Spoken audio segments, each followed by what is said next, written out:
Welcome to my YouTube channel. This is our second part of prevention practice. यहाँ से हम first हम देखेंगे योगा से स्टार्ट करते हैं.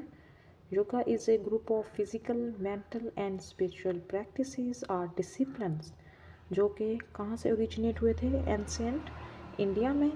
Types of exercise to attain body and mental control through variety of poses. Yoga में हम क्या करते हैं? डिफरेंट किस्म के पोजेस के थ्रू अपने जो है वो एक्सरसाइजेस करते हैं माइंड एंड बॉडी की.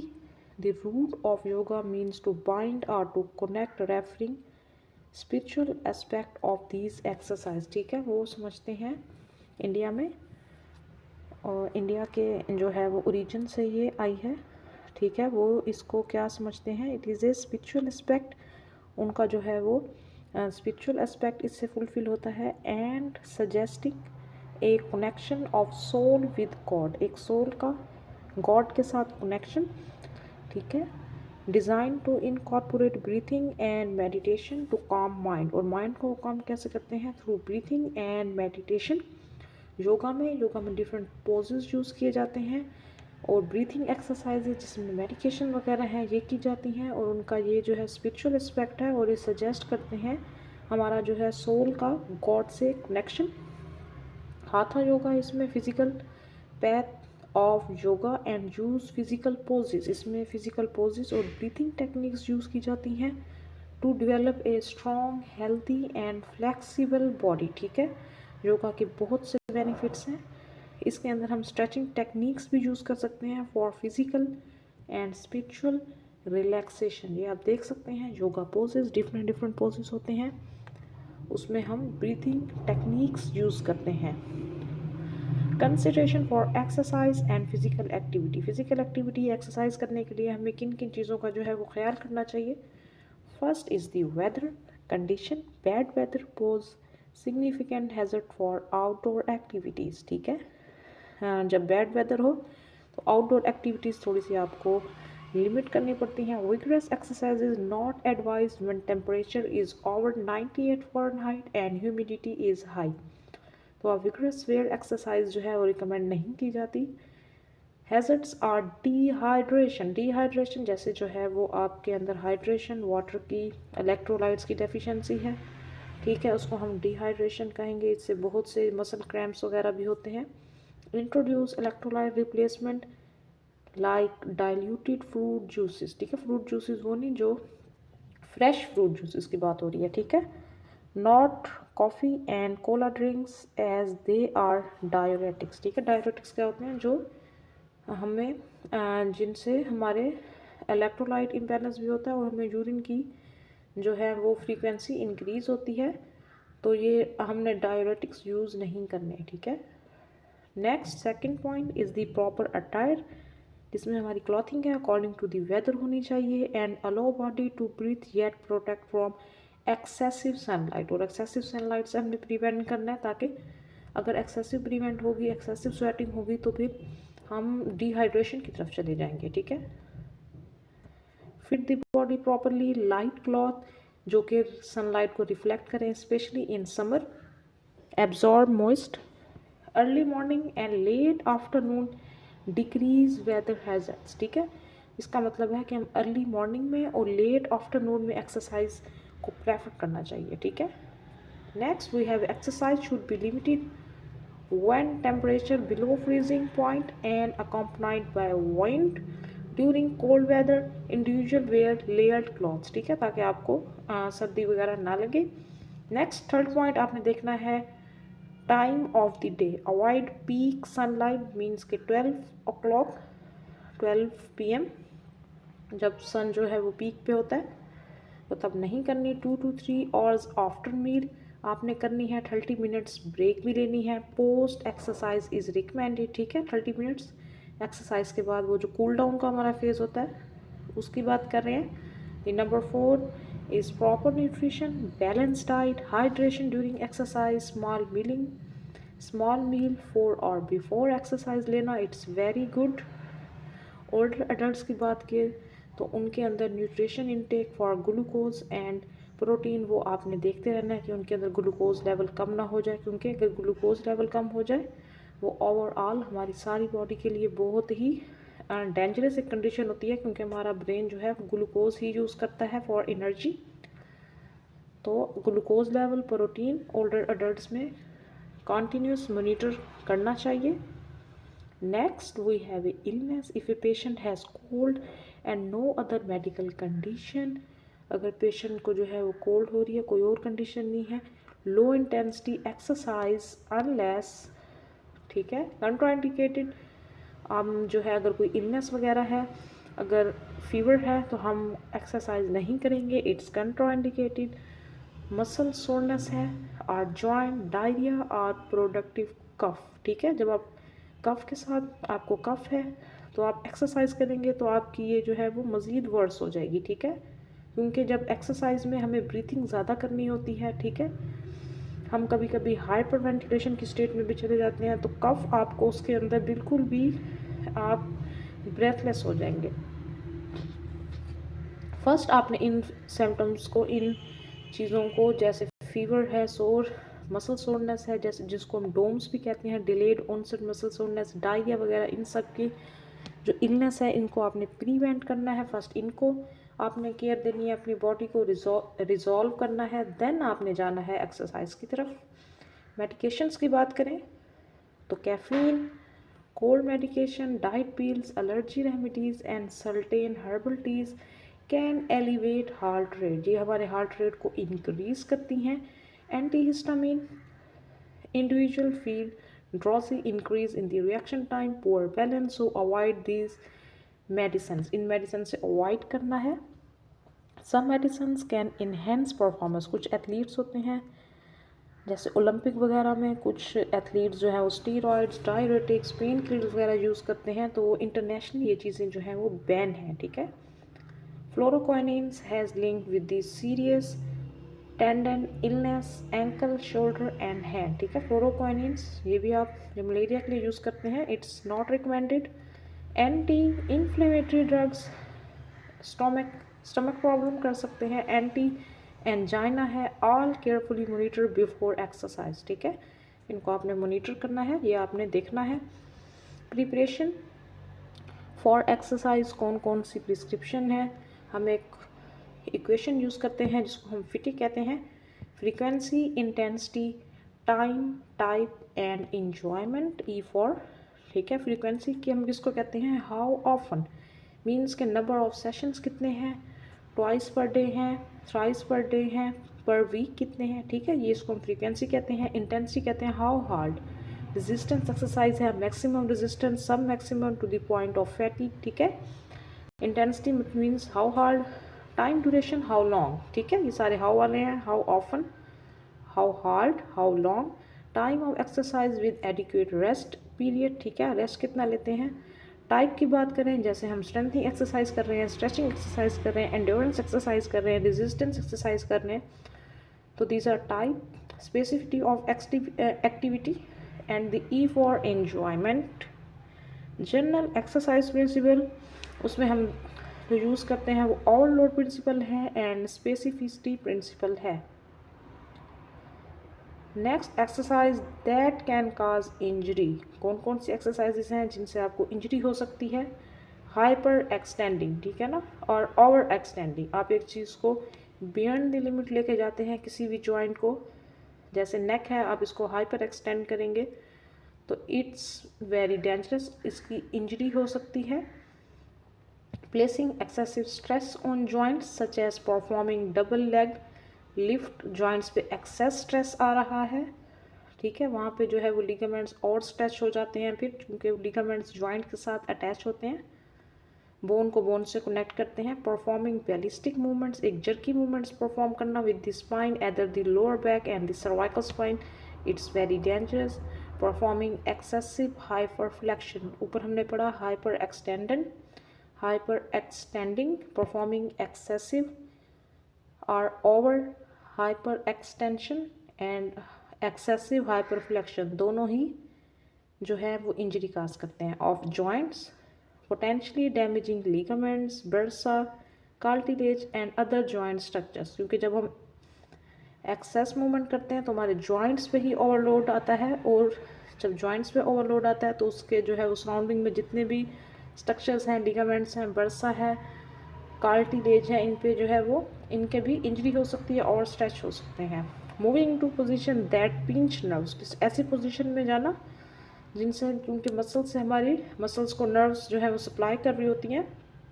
तो अगर नर्व पिंच हो जाए तो नर्व की इंजरी हो सकती है in the head, neck, trunk and extremities. Extremities में अपर लिम्ब और लोअर लिम्ब आते हैं। Next, hyperkinetic conditions. Certain individuals are at risk of too much exercise. कुछ इंडिविजुअल्स ऐसे होते हैं जो एक ज़रूरत से ज़्यादा एक्सरसाइज करते हैं, वो भी जो है वो बेनिफिशियल नहीं होता आपके लिए। Hyper kinetic conditions, these individuals have a condition called activity nervosa. ठीक है, इन जो है वो इंडिविजुअल्स को क्या होता है, activity nervosa. Strain, sprain, Shin splint इनसे हो सकता है जो बहुत ज़्यादा एक्सरसाइज करते हैं। अब एक्टिविटी नर्वोसा क्या है ये आप देख लें। टू मच एक्टिविटी, काम बहुत ज़्यादा करना, ये भी जो है वो अपने ऊपर जुल्म है कि आप ज़्यादा काम करें। एंड टू लिटल रेस्ट, और बहुत कम रेस्ट करें। आपकी बॉडी को रिकवरी की भी ज़रूरत होती है आफ्टर ए गुड वर्कआउट। तो हाइपर काइनेटिक कंडीशंस आपने नहीं करनी, आपको एक्टिविटी नर्वोसा हो जाएगा। आप टू मच एक्टिविटी करने लग जाएंगे और टू लिटिल रेस्ट करेंगे, तो ये चीज़ भी जो है वो ठीक नहीं है। Often seen in congestion with the pathological eating disorders, आपको पता है anorexia nervosa and bulimia nervosa, इसमें आप जो है वो टू लिटिल ईटिंग करते हैं, आप डाइट कॉन्शियस होते हैं, आपका वेट कहीं लूज ना हो जाए। और बुलिमिया नर्वोसा में टू मच ईटिंग, जो दोनों ही एबनॉर्मल हैं। ठीक है, पैथोलॉजिकल ईटिंग डिसऑर्डर्स लिखा हुआ है। ठीक है, तो आपने इन चीज़ों से भी अवॉइड करना है। Factors influence maintenance of physical activity, multiple theories and models related to the health promotion that explain how change occur and individual adopt physical activity।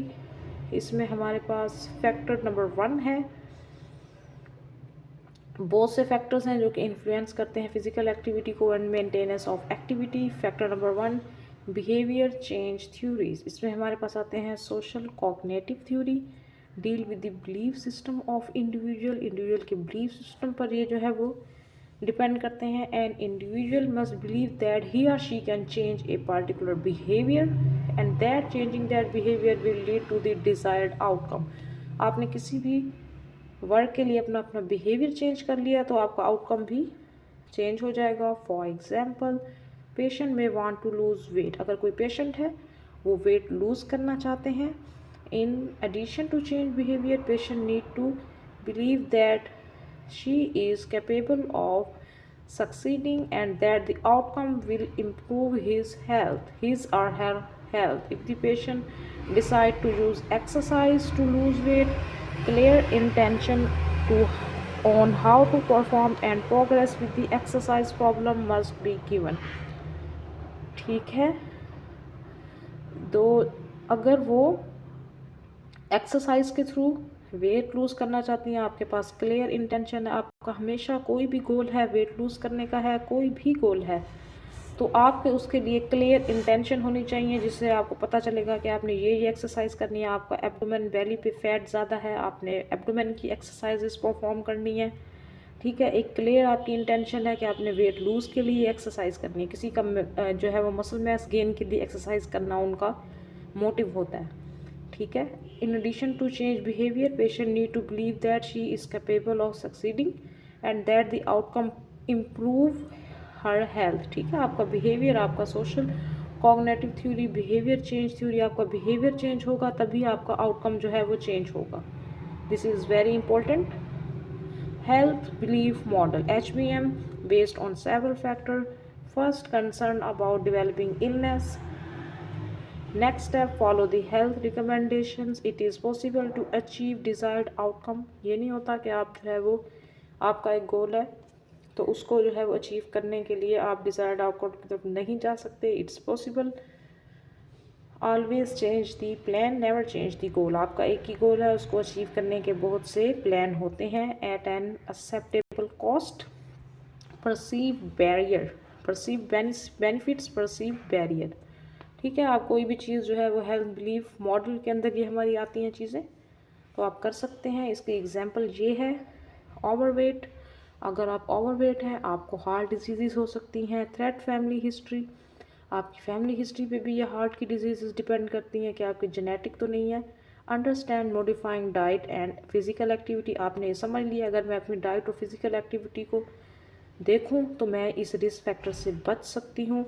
Can help with the weight, तो उसके लिए आपको weight lose करना पड़ेगा। Joining a weight loss program but may not be sure she is afford the weekly fee, मगर वो ये sure नहीं है कि वो वीकली फ़ी दे भी सकती है या नहीं। तो कुछ perceived benefits leads to perceived barriers हैं।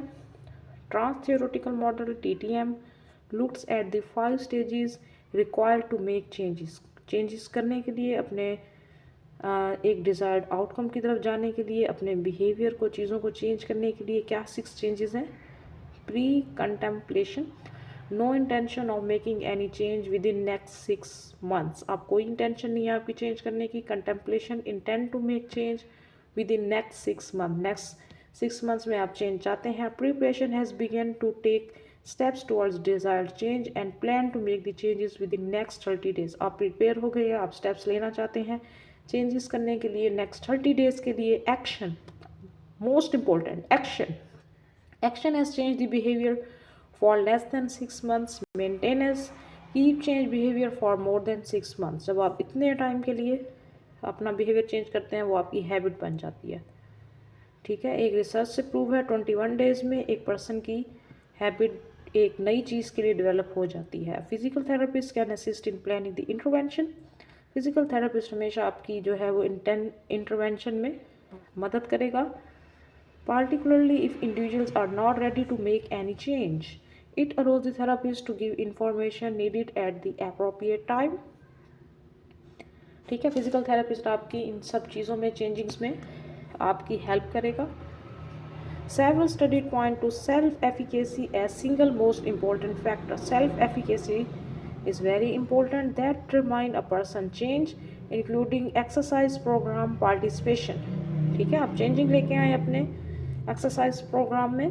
Factors that contribute to relapse include negative emotion और physiological state, limiting coping skills, social pressure, interpersonal conflict, limited social support, low motivation, ये सब चीज़ें हैं जो कि आपको रोकती हैं एक्सरसाइज करने से। High risk situation and stress, barriers to exercise adherence, आप देख सकते हैं पर्सनल बैरियर्स जो हमने खुद ही लगाए हुए होते हैं। हम कहते हैं हमारे पास टाइम नहीं है, लेक ऑफ मोटिवेशन, इंजरी हो जाएगी, रैपिड फैटिगेबिलिटी, हम थक जाएंगे, मिसकंसेप्शन एक्सरसाइज के बारे में, फिजिकल एंड इमोशनल डिस्कम्फर्ट है, कंट्रोल इन लाइफ है, हमारी लाइफ में और बहुत सी चीज़ें हैं जो हमें कंट्रोल कर रही हैं। एटीट्यूड टुवर्ड्स एक्सरसाइज, हमारा जो है वो एटीट्यूड ही नहीं है एक्सरसाइज करने की तरफ।